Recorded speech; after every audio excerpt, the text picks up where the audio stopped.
Hi, I'm Marty Nemko. In past years, I've offered predictions, including in Time, The Atlantic, U.S. News, Psychology Today. My accuracy rate's been pretty good, but mainly that's because the predictions were mostly low risk and mere extensions of current trends. Well, here, I'm bolder. First one is I'm calling embryo selection.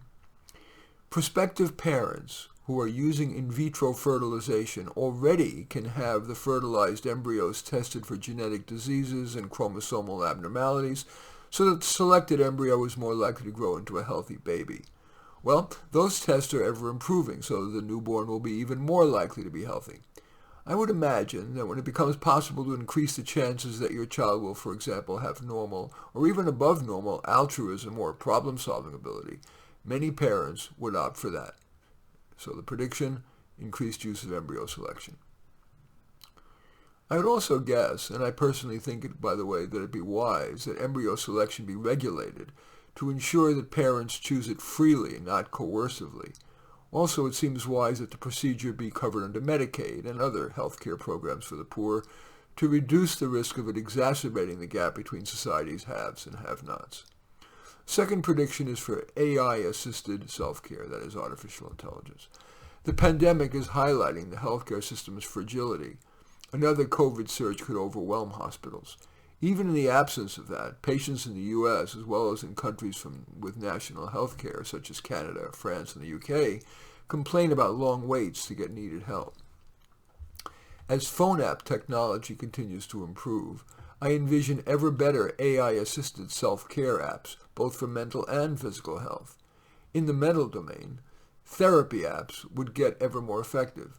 And in the physical domain, I envision subcutaneous, that is below the skin, monitors that would release appropriate medications and supplements, as well as notify a health practitioner if needed. My next prediction is super courses. Imagine the millions of kids who take, for example, algebra.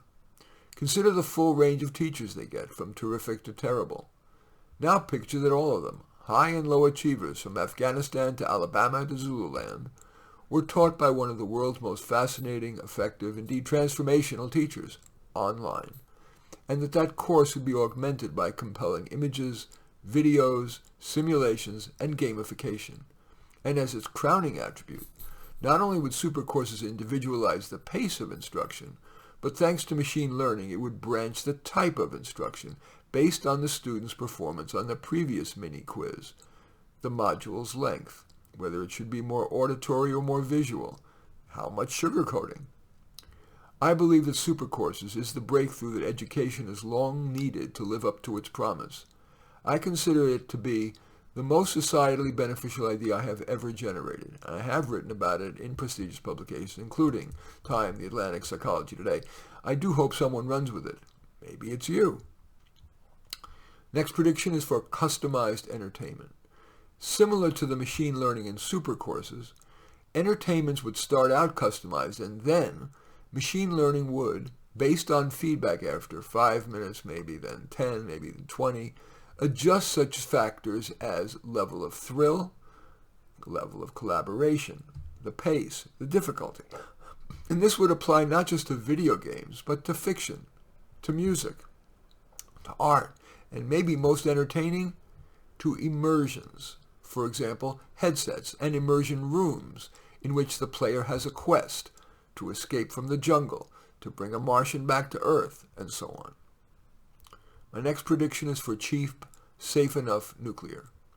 Progress will continue on creating safer, full-size, and especially compact nuclear power.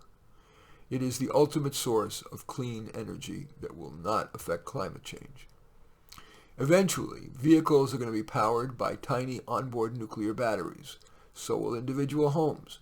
A safe approach to disposal of nuclear waste is going to be developed. Maybe something as low-tech as automated wrapping in lead of compressed waste that could maybe even be tossed into a recycling bin. Flying cars.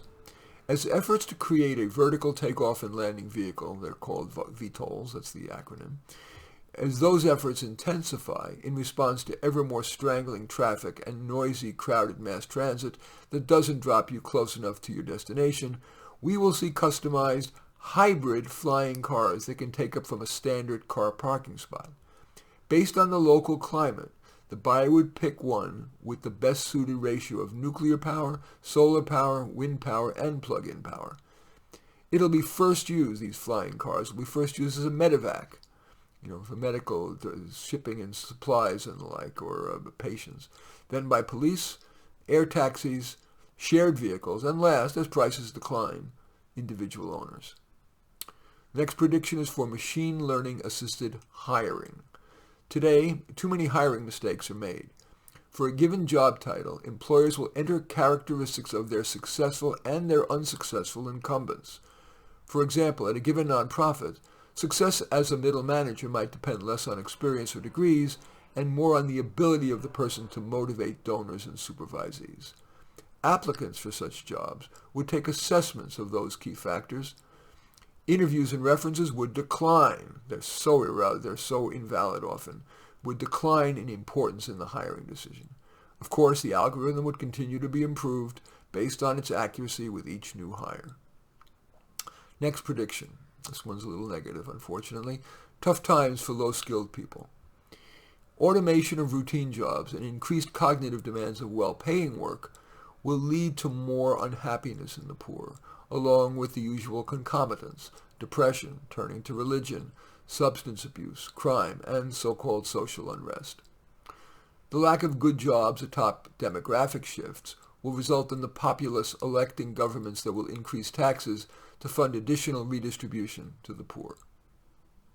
The next prediction is for shorter relationships. As women continue to gain economic power and single parenthood becomes ever more acceptable, women will feel less pressure to marry. Increased polarization between the sexes will clear the fog that has long strained rationality regarding the wisdom of making a lifetime commitment to one person. Next prediction is for more LGBT relationships. Atop the biological and cultural differences between men and women, the growing acceptance of LGBT lifestyles should result in an increased percentage of LGBT couples and parenthoods. Reinvented apartment complexes. Apartment complexes will mainly have small, like 500 square foot apartments that offer optionality to gain additional space, sofas, counters, and beds that can fold in and out of the wall, and retractable ceilings that would reveal enough headroom for an additional bedroom. The complexes would be large enough to capitalize on economies of scale for on-site healthcare and communal dining atop the usual recreational and meeting facilities. Cryptocurrency wins. Governments have attempted to restrict cryptocurrencies, perhaps in part to retain the power that accrues from government-created currency. But public antipathy to government and to banks may pressure government to embrace cryptocurrency, but doubtless they'll regulate it to reduce crypto's use in drug and weapon sales and in money laundering. Regarding violence, the world will, alas, be subject to increased cyber and bioterrorism, in part a function of simpler, more miniaturized, and powerful weapons. For example, mutated, highly communicable airborne viruses, easily dispersible by a lone wolf from private aircraft, or an airport parking lot bus, or even the exhaust of a truck in a busy downtown. At a micro level, violence will occur this way. Easy cell phone communication among groups will result in ever more swarm robberies of commercial shopping areas and homes of the rich, including, as we're seeing, politicians. Next prediction is for what I'm calling one voice. The trend to the media abandoning attempts at even-handedness and journalism schools educating future journalists to practice progressive activist journalism will result in the public getting a consistent message that wisdom resides mainly left of center. And my final prediction is a long shot: one world government. The aforementioned vectors could lead to a decrease in the valuing of sovereignty in favor of one world government. Well, what do you think? I welcome your thumbs up. I accept your thumbs down. I always look forward to your comments, and especially like it if you hit the share button below. Share on your social media so that my efforts can have broader impact. And I am flattered if you choose to subscribe to my channel. In any event, I do thank you for watching. I am Marty Nemko.